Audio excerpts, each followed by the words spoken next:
Olá, estamos no ar com mais um Gazeta dos Bairros e hoje falando sobre um assunto muito importante, um tema da atualidade, que é incêndios florestais.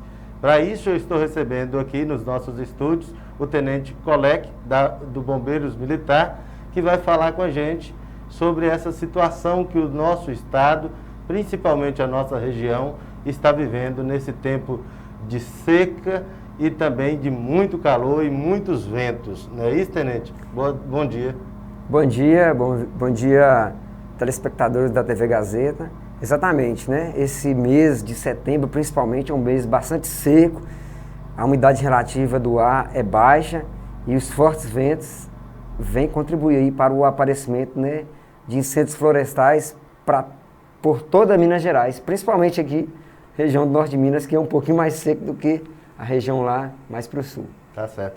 Nós vamos ir detalhando toda essa situação, mas só para que, até uma questão de alerta mesmo, a gente tem que entender que além do tempo seco, além dos ventos, além das condições climáticas que nós estamos vivendo, nós vivemos numa região que tem pouca água, poucos recursos hídricos, né?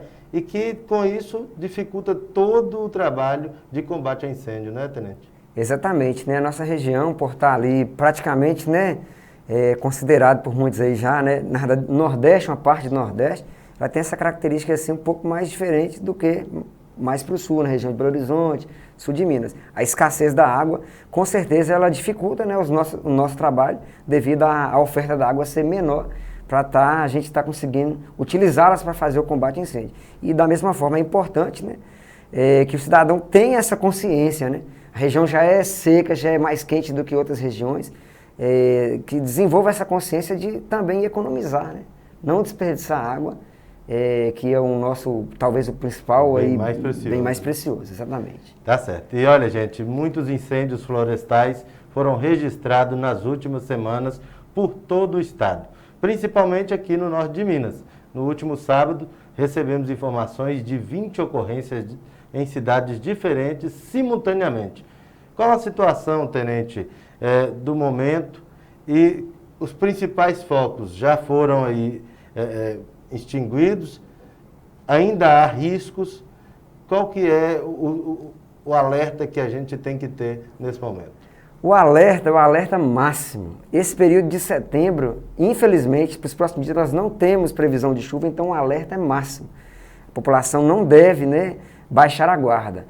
Infelizmente, outros novos incêndios, né, surgiram, igual você citou no sábado, né, grandes incêndios eles já foram controlados, todavia surgiram outros incêndios em outras cidades.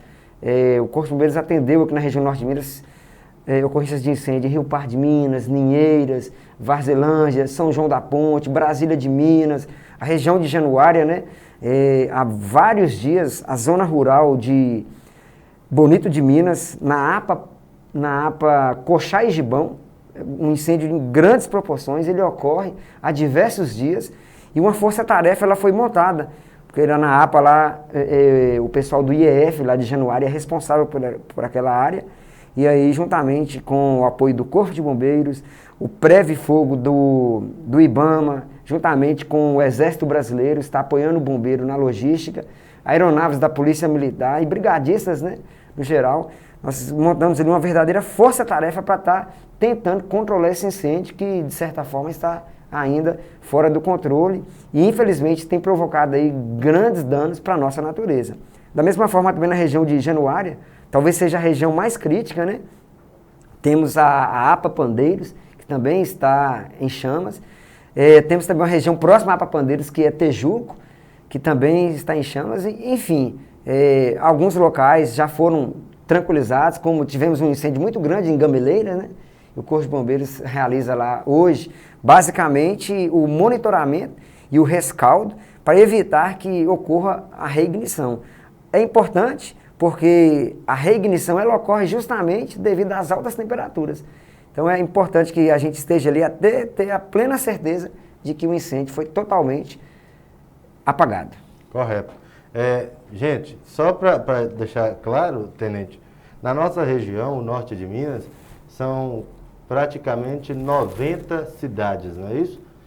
que compõem aí a região do Norte de Minas. Mas vocês, do Corpo de Bombeiros, daqui de Montes Claros, atendem quantas cidades?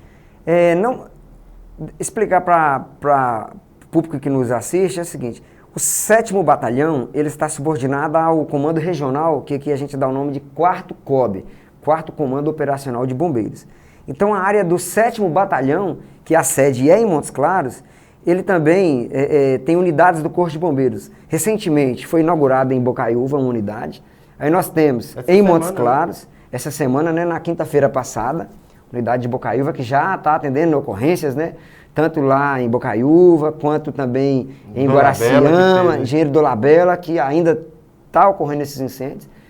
Então, do 7º Batalhão, que é a sede em Montes Claros, temos Bocaiúva, temos o município de Francisco Sá, subindo mais ao norte, Salinas, temos também unidades do Bombeiro em Janaúba e Januária, todos esses municípios subordinados a Montes Claros, que é o 7º Batalhão.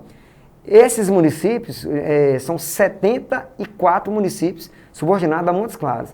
Então, infelizmente, nós não temos em todos os municípios, porque é caro, né, é custoso muito para o Estado estar inaugurando frações e manter. Todavia, né, foi inaugurado recentemente, a semana passada, Bocaiúva. Francisco Sá também foi inaugurado recentemente, também tem pouco tempo. E há tratativas de inaugurar, né, que esse atendimento do bombeiro possa expandir para as demais regiões, né, para a região norte de Minas, e que a resposta do bombeiro ela consiga estar mais rápida para a população. Municípios aí, é feito um estudo pela corporação para a gente estar conseguindo implantar a nossa corporação em mais municípios, como, não vou falar o nome aqui porque isso envolve senão, a questão... acaba criando uma expectativa, exatamente. Né, que pode... Mas há tratativas, né, do nosso comando com alguns prefeitos, tudo é feito um critério, né, IDH, quantidade de habitantes, indústrias instaladas, fluxo de veículos. A contrapartida da própria prefeitura, né? Exatamente. Então você de todo o norte de Minas, só cortando o senhor aqui, tenente, você de todo o norte de Minas, viu, faça aí um aperto no prefeito para que ele vá, né, atrás de procurar uma maneira de ter ali uma base do Corpo de Bombeiros. É possível, vai depender de estudos, da quantidade de pessoas, de diversas situações. Porém, também depende muito da força do querer político, né? Exatamente. Deixar claro para os telespectadores, em Bocaiúva, né, foi ali uma união de esforços, uma grande união de esforços, através do Poder Judiciário, através do Ministério Público, que destinou uma verba super importante para a implantação.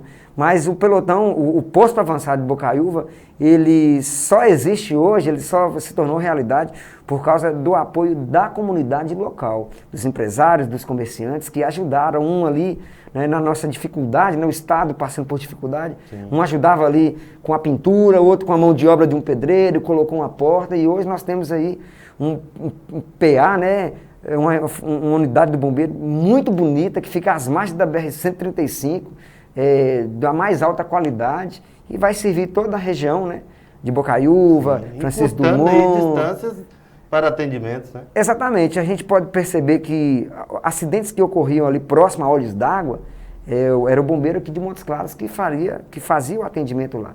Então é uma distância que, dependendo, a gente gastava até 1 hora para estar chegando naquela rodovia que vai ali para Diamantina. E agora com o Corpo de Bombeiros em Bocaiúva, essa distância aí, no mínimo que a gente ganha é 40 minutos. Ganha o cidadão, né? E o Corpo de Bombeiros consegue prestar um serviço de maior qualidade para a população.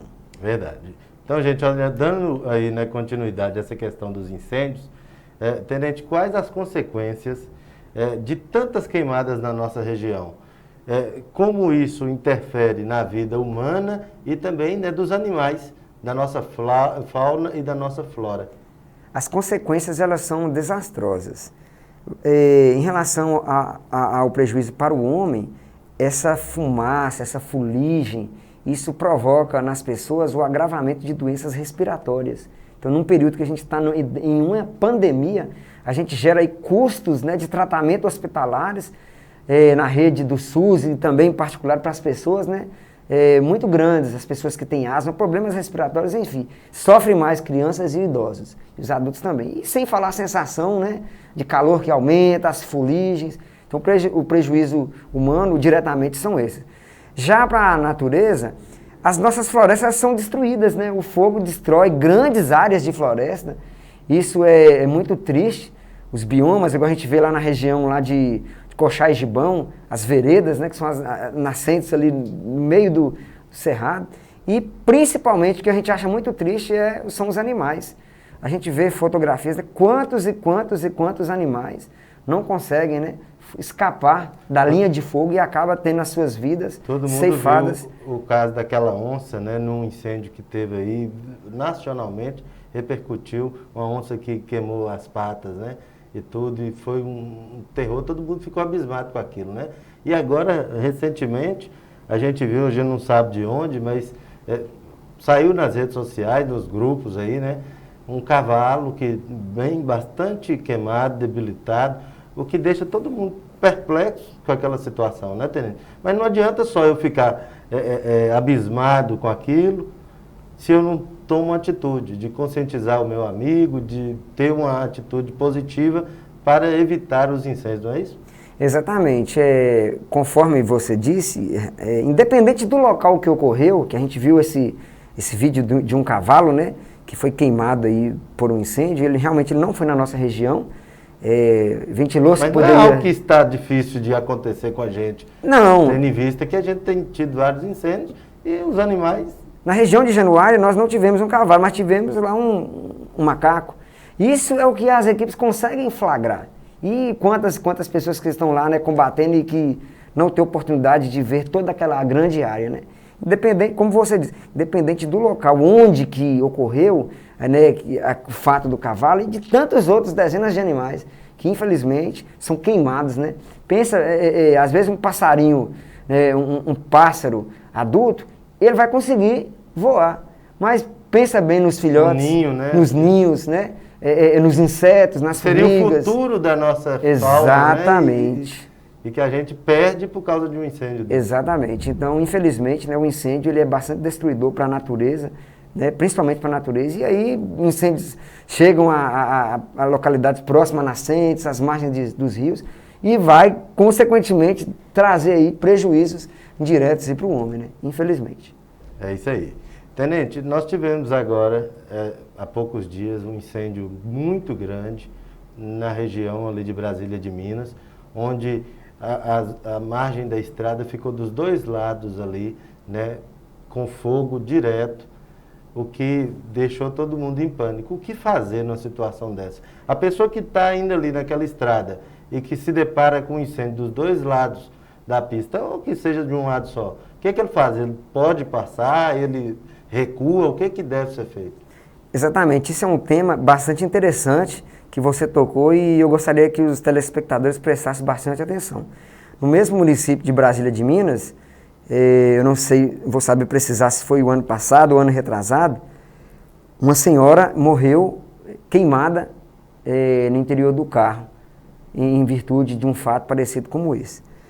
É muito importante que a pessoa, quando ela vai adentrar em uma estrada, ela consegue ter uma visão, né, se está ou não acontecendo um incêndio. Então a principal orientação do Corpo de Bombeiros é que a pessoa não pague para ver, não arrisque, que ela volte. A vida da pessoa é muito mais importante do que um atraso, um tempo perdido. Sim. Então, se for uma rodovia, né, pavimentada, a pessoa deve entrar em contato primeiramente, né, com a polícia rodoviária responsável, quer seja ela a Polícia Militar Estadual ou a Polícia Rodoviária Federal. E se for uma rodovia privatizada, conforme a BR-135, a gente pode, o motorista deve entrar em contato com a concessionária para ver a possibilidade de interdição da via, considerando o risco que é muito grande. Então a pessoa visualizou que está tendo foco, ela não deve entrar, porque o vento pode realmente levar as chamas, né, a pular a estrada. Mas se acontecer que a pessoa, por alguma distração ou não teve jeito, adentrar e tiver um incêndio às margens da rodovia, a pessoa deve fechar os vidros do carro, ligar o ar-condicionado na mais alta potência e colocar no modo de recirculação, deixando os faróis acesos. Recirculação é aquele ar de dentro só ali, né? Exatamente. Ele não pega o ar de fora. Exatamente, porque aquele ar de fora, ele vai estar, além de ele estar quente, ele vai causar ali uma intoxicação para as pessoas no interior do veículo. Então é super importante, acenda os faróis, né, diminua a velocidade e ligue o ar-condicionado na mais alta potência, devendo prestar atenção nas faixas, para não correr o risco de sair fora da pista, para o lado direito, ou invadir a contramão. Os motoristas, normalmente, eles ficam inseguros em que agir. Então, essa é uma situação. Essa já é a segunda situação. Manter a calma, né, tenente? Porque se apavorar, pior. É pior, né? Apavorar, pior. Aí a terceira situação, né, que a primeira nós citamos, é evitar entrar.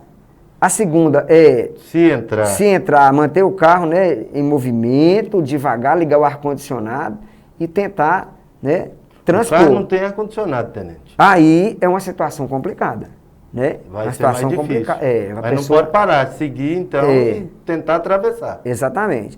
Agora, se houve a muito necessidade... perto da entrada, é melhor se der para dar uma ré. Exatamente. Voltar. O ideal é voltar, né? E cuidado com o fluxo do veículo, do trânsito, se né? vem mais alguém. Olhar no retrovisor. Às vezes tem outro carro na alta velocidade, pode provocar um acidente.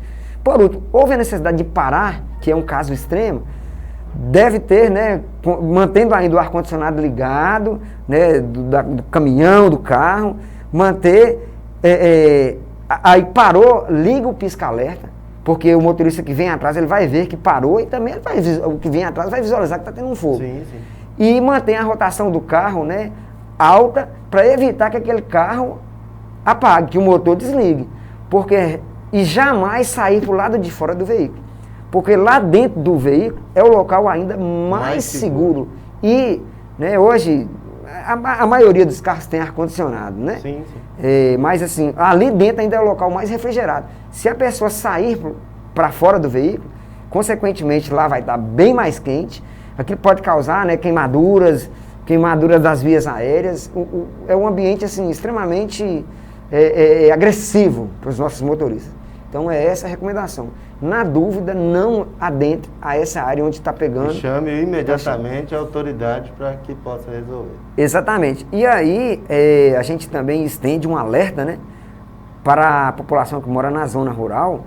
Existe uma lei estadual 20.922 que ela prevê que o pessoal que tem propriedades rurais, que eles façam meios preventivos contra os incêndios. Mas nós vamos falar mais sobre essa lei daqui a um minutinho. Antes a gente vai para o intervalo, a gente volta falando sobre essa lei. Para você que não conhece, né, o tenente vai falar mais sobre essa lei e sobre o que a gente deve fazer em casos de identificar aí incêndios criminosos na zona rural, principalmente, mas também na cidade. Então, daqui a um minutinho eu estou voltando com o tenente Colec falando mais sobre essa questão tão prioritária na nossa região agora, que são aí incêndios florestais e que tem que ter o máximo de cuidado possível. Nós vamos para o intervalo e eu volto num minutinho com o tenente Colec falando mais sobre incêndios na nossa região.